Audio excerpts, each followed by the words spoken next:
Abruptly, I remembered where I stood.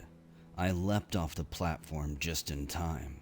Arlene had counted the full 30 seconds before following. "Clear?" she asked as she sparkled into view. "No," I answered. "Listen to that." Light as a cat, she pounced down beside me. The thudding sound wasn't getting any softer. "Poke your head around the corner," she suggested. "I have a pretty good idea what's making all that racket." We took our time approaching the corner. Arlene gestured that she would go first. I don't argue with a lady. When she glanced back at me, her face was stern. "You've been wondering what I call a demon," she said, "so take a good look." I did. And as Gunny Goforth might have said, she wasn't just a whistlin' Dixie. A whole box of demons marched around on top of a 2-story platform that looked as though it might lower any moment. One of the pinkies started making those pig sounds I found so disgusting. But as I paid close attention to the anatomical details of this thing, I decided the Porker Anti-Defamation League might disagree with my description. These monsters were the most massively concentrated collections of muscle power in the whole zoo. They were about 6 feet tall, with mouths that looked like they could swallow Cleveland, and probably had. They were demons, all right. She had me there. So long as these guys were wandering the corridors, nothing else deserved the name. Their flesh was a dark pink. Arlene's nickname for them was accurate. They didn't see us yet, but it didn't look as if we'd be going anywhere if we didn't deal with them. There were no other doors. Eventually, that platform would have to lower so we could ride it up. They stamped around on short, stubby legs, like shaved gorillas with horns and saw teeth. "Do they have any projectiles?" I asked Arlene. "What do you mean?" "Fireballs, lightning, anything like that?" "They don't throw anything at you." She noticed my body relax a little. "Don't let it fool you," she warned. "They're deadly if you get anywhere near them." "Can we pop them from down here?" I asked. "Not likely. You need concentrated force, like a 458 Weatherby or a 12 gauge at 10 feet. I saw an imp go after a demon, and the pinky took 3 fireballs in the face and swallowed the imp whole. It burped out the bloody spines." Data point. Imps and demons, like imps and zombies, don't get along. "Fly, if we're going to progress, we've got to lower that platform. There's no other way to kill them with what we've got." I noticed I'd been leaning against something hard and metallic. It was another skull switch, just begging to be flicked. I started reaching for it, but Arlene butted my hand away with her shotgun. That hurt. "You don't know what that's going to do," she protested. "I can't help it. I'm a born lever puller." I flicked the tongue. With a loud groan, the platform lowered like an elevator. The demons wandered off. They snuffled their pig snouts and evidently scented us, for they made a beeline. As they came for us, we scudded back around the corner. The demons didn't seem able to run, but they could power walk with that thud, thud, thud pounding through our skulls. Arlene and I both had shotguns and a serious attitude problem toward demons. I found their open mouths an irresistible target. The first one ate my powder, and the back of its head opened up like a watermelon. There's always something to say for close range. Arlene took hers out with a well-placed blast to the chest. If we were acting like a team, with our backs to the wall, the pinkies were dying as individuals, marching forward 2 abreast to receive their quota of shotgun death. The corpses piled up, providing sufficient time for us to reload and do it again. As an added bonus, none of the monsters made that snuffling pig sound. They were too busy roaring as they died. The roaring was loud, but it was the mark of their defeat. I started feeling good about my bloody work. Like shooting drunks in a barrel, I said to Arlene, "Don't get cocky." She was right. Hubris. The ranks of the enemy finally diminished. We'd stumbled into a finite number, and we were using up our demons fast. About as fast as our shotgun shells. "Don't discount them," Arlene warned me. I wasn't about to discount her experiences. "So long as you can keep them at a safe distance, this is all right. But I saw what happened when a buddy got his arm bitten off, and then it ate his head. He avoided being a zombie, only to wind up as demon food. Good things come to an end, even in a paradise like Deimos. A bullet came very close to ending the career of yours truly. This tipped me off that someone was shooting at me. Look out!"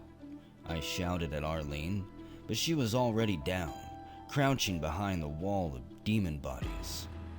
During the precious seconds I spent saving myself from whoever was playing sniper, the last demon charged like a runaway bulldozer. I turned to find myself staring into a meter-wide maw. I thought I knew what a bad smell was before that moment. A square mile of human cesspool might come close. The odor was so bad it was like a weapon. My eyes watered so I could hardly see. Arlene shouted something, but I couldn't make out her words. She was busy with problems of her own. The sniper was still at it. One of those bullets, clearly meant for Arlene or me, connected with the back of the demon. It had the same reaction as a human being would have if stung by a mosquito.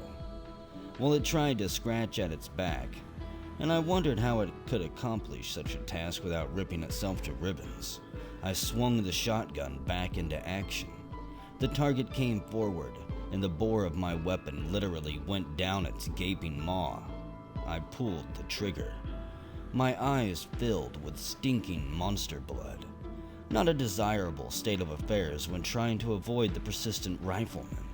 I could hear Arlene, though, shouting, "That's the last of them," as her shotgun finished speaking for her. She had to be speaking about the demons. I could still hear the ping-ping of rifle fire over my head, but it was a relief to know that no pinkish mouths would chew my tender epidermis. Arlene crawled over to me and started rubbing the blood out of my eyes. I could manage that on my own. I just hadn't gotten around to it. "Spread out," I ordered. "Don't make one target." She didn't argue with my superior combat experience. She rolled away without a word while I finished clearing my vision. Whoever was trying to shoot us had taken a break, probably just to reload. I was certain it wouldn't last. He had the high ground, beyond where the platform had been. We needed to alter the situation in our favor immediately. "Platform!" I shouted, then charged the lowered lift. It had its own switch, which I flipped. The lift started up, and Arlene finally realized what was happening. She ran and leapt, barely catching the edge. I pulled her up, and we crouched back to back and took a little trip. On the next level, we rounded a corner and came face to, well, you couldn't call it a face really. We ran right into another demon. I didn't know about Arlene, but I found the situation very annoying. We'd just been through all that. We were so close that as it charged, I fell back on my butt and fired a round between his legs. This staggered the demon, and Arlene finished the job, plugging it head on and killing it good and proper. Now we could return to the more traditional task of trying to find out who was shooting at us. Past the platform, we saw 2 doors. Exchanging glances, we approached. One had a blue border, and the other had a red border. Of course, they were both locked. I missed my rockets. I extracted my blue keycard and inserted it into the proper slot, swiping it across the mag reader. The door opened with a clean, whistling hydraulic sound. At the other end was a teleport. Demos had a thing for teleports, all right. "The lady or the tiger?" asked Arlene. "What?" "A story I read once. We've got a red door and a teleport." "Which one?" "Yeah, too bad we don't have a red key." "Hell, Fly. All you had to do was ask." She produced a key card and presented it to me. Arlene liked to play when working. "I found it in the secret room while waiting for you to rescue me," she said with a wink. "I'll pick the lady," I said, and started to insert the red key. Marine training comes in handy. I heard something on the other side of the door, and there was nothing wrong with Arlene's ears either. I swiped the key through the slot, then skipped to the side, scattergun ready. Arlene took the opposite side. The moment the door opened, she discharged a shell, killing a zombie on the other side. He wasn't holding a shotgun just like ours. He wasn't the sniper. The zombie standing next to him had a sig cow, and I wasted him. We cleared the room, each covering 270 degrees. The room was really more of a walk-in closet. It was empty of more zombies, but I was already worried about something else. If the one with the rifle had been shooting at us, then had ducked in here, it had all the signs of an ambush. But zombies didn't think. An ambush suggested tactical thinking. Thinking? I hadn't yet had an opportunity to confide in Arlene my suspicions of an overall mind guiding the invasion, using a great number of mindless opponents against a few human survivors to learn our limits. She probably wasn't in the mood for a quiet analytical discussion right then. There was too much blood on her, on me. Now it was the lady's turn to find a switch. The room was flooded with clean, white light. We had found a treasure chamber, medical supplies, more comrades and ammunition, lots of it. Best of all was another of those handheld video things. "Fly, you know what this is?" exclaimed Arlene in excitement. I let her tell me. "It's a computer map of the entire floor plan." The medical supplies allowed me to return the favor Arlene had done me. She'd been winged by the sniper. She wasn't carrying any bullets around with her, but one had grazed her shoulder, and she had other cuts and bruises from our last battle. "I'm your doctor now," I said. Eyeing the self-heaving tins of food and coffee, she sized me up through slitted eyes and said, "I'd rather you were the cook." "Chef," I corrected her. "And what's the difference anyway?" "Between a cook and a chef?" "No, between a doctor and a cook." "You win. Feed me, Fly." I bit my tongue. Doctoring first. She didn't argue, but continued working on the computer map as I tended her wounds. She found a tube of the same cream she'd used on me, but she didn't grimace. I used the hypo to inject the antiviral, but she never flinched. She really was a better man than I. We didn't have any disagreement until I insisted we get some sleep. "You've got to be kidding, Fly. I'm not about to close my eyes and lie down in a rotting pile of zombie corpses." "We can carry them out and pile them in front of the door." "Oh, great. An announcement that we're in here." "All right. I'll throw them onto the last teleport platform." "We'll throw them." As simple as that, sweet reason had prevailed. The job took 20 minutes.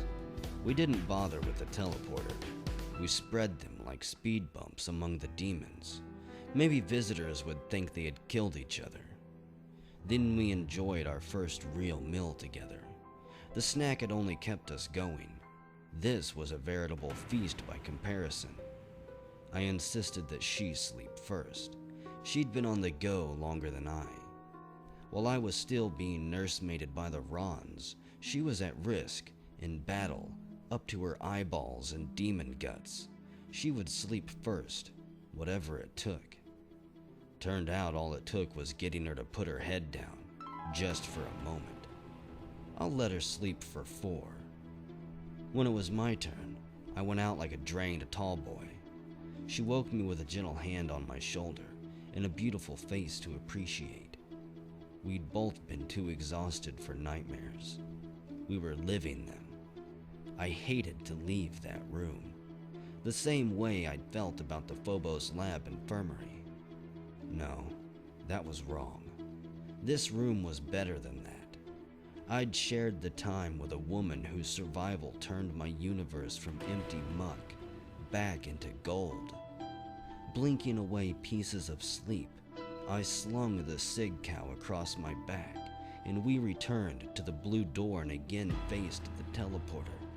Same routine as last time? I asked. Nah, let's go together. Why not? What the hell?